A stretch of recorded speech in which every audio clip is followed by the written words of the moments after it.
यहाँ आप देखेंगे दिया है तिर्यक रेखाएं यानी कि ट्रांसवर्सल लाइन। तो यहाँ पर आप साइड में चित्र देखते हैं कि जैसे एल और एम दो समांतर रेखाएं हैं और एक रेखा जो एन है ये इसको एल को बिंदु पी पर काटती है और एम को बिंदु क्यू पर काटती है।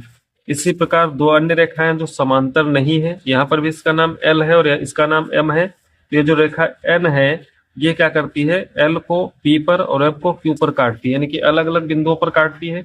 इसी प्रकार एल एम क्यू ये तीन रेखाएं हैं जो कि समांतर हैं एक दूसरे के, और एक रेखा जो एन है वो एल को आर पर, एम को एस पर और क्यू को टी पर काटती है, यानी कि प्रत्येक रेखा को अलग अलग बिंदुओं पर काटती है।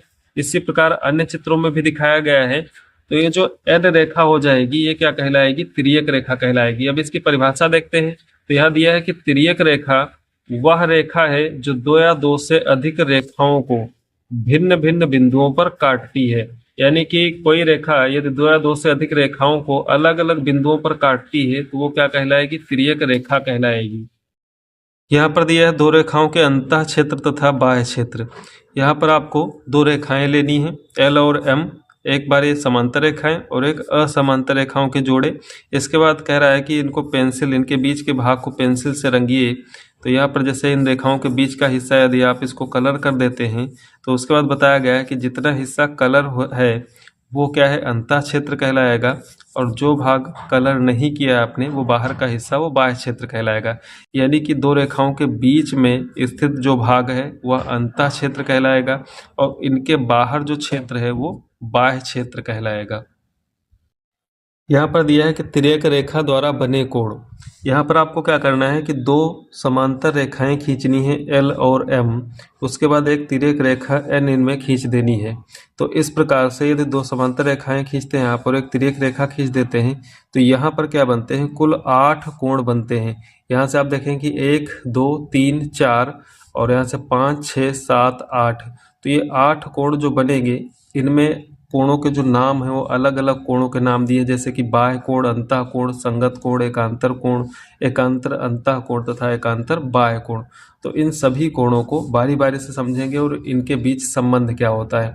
तो सबसे पहले तो ये जान लीजिए कि ये जो 8 कोण बनते हैं इनमें जो बाह्य कोण होता है, सबसे पहला बाह्य कोण किसे कहेंगे। तो यहाँ पर आपको चित्र में दिखाया गया है कि जैसे कि ये कोण 1 2 और 7 और 8, यानी कि ये जो दो रेखाएं हैं इनके बाहर के जो कोण होंगे, जैसे 1 2 ये बाहर का कोण और 7 8 ये बाहर के कोण, तो ये क्या कहलाएंगे, बाह्य कोण कहलाते हैं।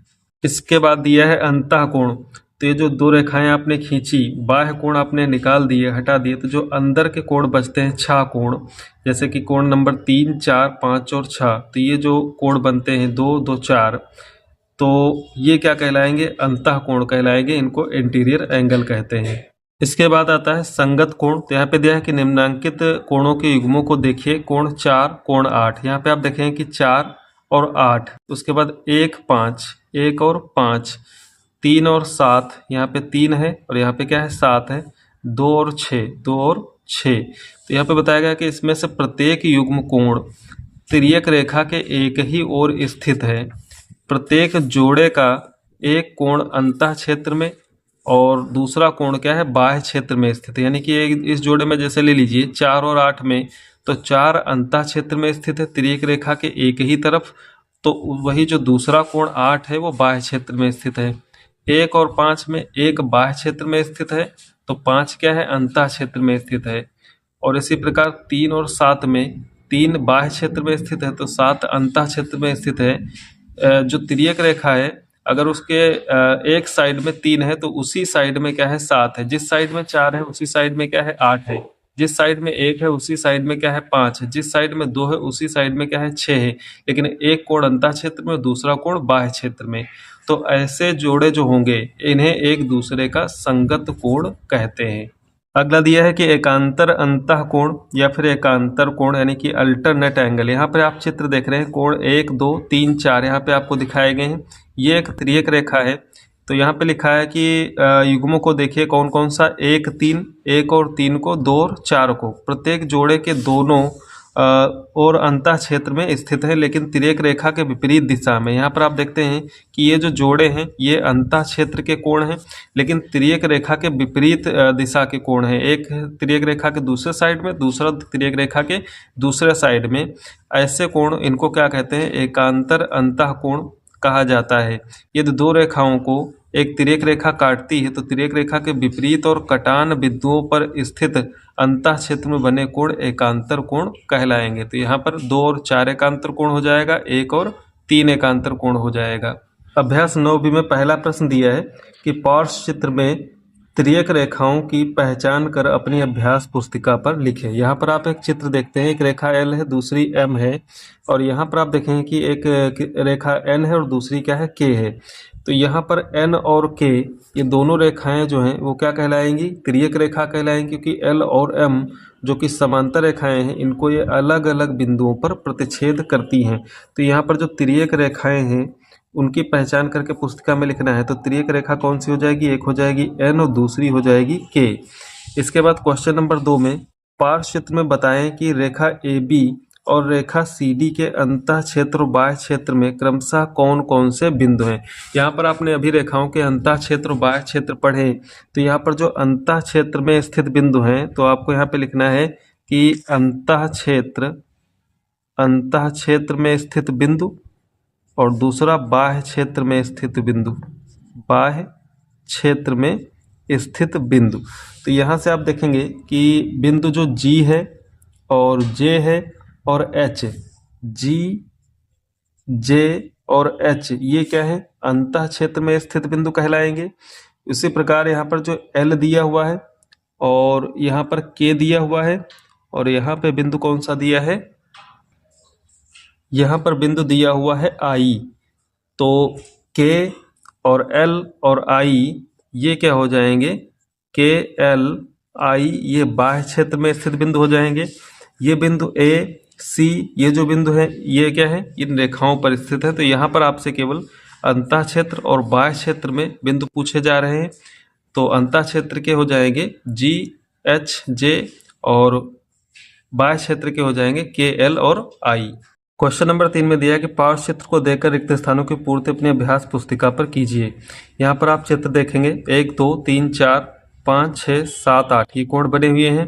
तो यहाँ पर कोण 2 और यहाँ पर रिक्त स्थान है, एकांतर कोण है। तो देखना है कि कोण 2 का एकांतर कोण कौन सा है। तो कोण 2 और एकांतर कोण मतलब तिर्यक रेखा के विपरीत साइड के कोण। तो 2 के विपरीत में यहाँ पर कौन सा कोण है? 8। तो कोण 2 और कोण 8 क्या होगा? एकांतर कोण होगा। कोण 2 और संगत कोण है। 2 के संगत कोण कौन सा है? ये अंतः क्षेत्र का कोण, इसके संगत बाह्य क्षेत्र में कोण 6 है। तो कोण 2 और कोण 6 संगत कोण कहलाएंगे। कोण 2 और तिर्यक रेखा के एक ही ओर स्थित अंतः कोण है। कौन कौन से? 2 और 5। यहाँ पर देखेंगे कि तिर्यक रेखा के एक ही ओर स्थित अंतः क्षेत्र के कोण है। इसके बाद कोण 3 और तिर्यक रेखा के एक ही ओर स्थित कोण है। तो 3 के साथ में क्या है? संगत कोण 8 है। तो कोण 3 और कोण 8 तिर्यक रेखा के एक ही ओर स्थित कोण हो जाएंगे। क्वेश्चन नंबर 4 में दिया है कि पार्श्व चित्र को देखकर उत्तर दीजिए। यहाँ पर एक चित्र है, 2 रेखाएं और एक तिर्यक रेखा इनको कट कर रही है। तो एकांतर कोणों के युग्मों के नाम बताइए। तो एकांतर कोण युग्म कौन से हो जाएंगे? यहाँ पर आप देखेंगे कि कोण 2 कोण 3 के एकांतर हैं, कोण 7 कोण 6 के एकांतर है। तो लिख देंगे इसको, कोण 2 कमा किसके? कोण 3, कोण 2 और कोण 3 एकांतर हैं, और कोण 6 कोण 7। तो यहाँ पर कोण 6 कामा कोण 7 ये हो जाएंगे एकांतर कोण। इसके बाद संगत कोणों के युग्मों के नाम बताइए। तो संगत कोण युग्म कौन सा हो जाएगा? जैसे कि कोण 1 के संगत कोण 3 है। तो यहाँ पर जो संगत कोण युग्म है तो ये इसको लिखेंगे कोण 1 कामा कोण 3 एक जोड़ा बन जाएगा। 1 3 के संगत है, 7 4 के संगत है, कोण 7 कामा कोण 4 इनको एक में करना है जो संगत कोण है। अगला जोड़ा बनेगा कोण 8 कोण 6, कोण 8 कोण 6 और कोण 2 कोण 5। अगले ब्रैकेट में कोण 2 कामा कोण 5 ये कोण क्या कहलाएंगे? संगत कोण कहलाएंगे। अगला दिया तिर्यक रेखा के एक ओर के अंतः कोणों के नाम बताइए। ये तिर्यक रेखा है, इसके एक ही तरफ के अंतः कोणों के नाम बताने हैं। तो इस साइड में अगर आप देखते हैं कि 2 और 6, ये अंतः कोण हो जाएगा। कोण 2 कामा कोण 6 एक साइड के अंतः कोण है। कोण 3 और कोण 7, कोण 3 कोण 7 ये एक साइड के अंतः कोण है। इसके बाद दिया है तिर्यक रेखा के एक ही ओर स्थित बाह्य कोणों के नाम बताइए।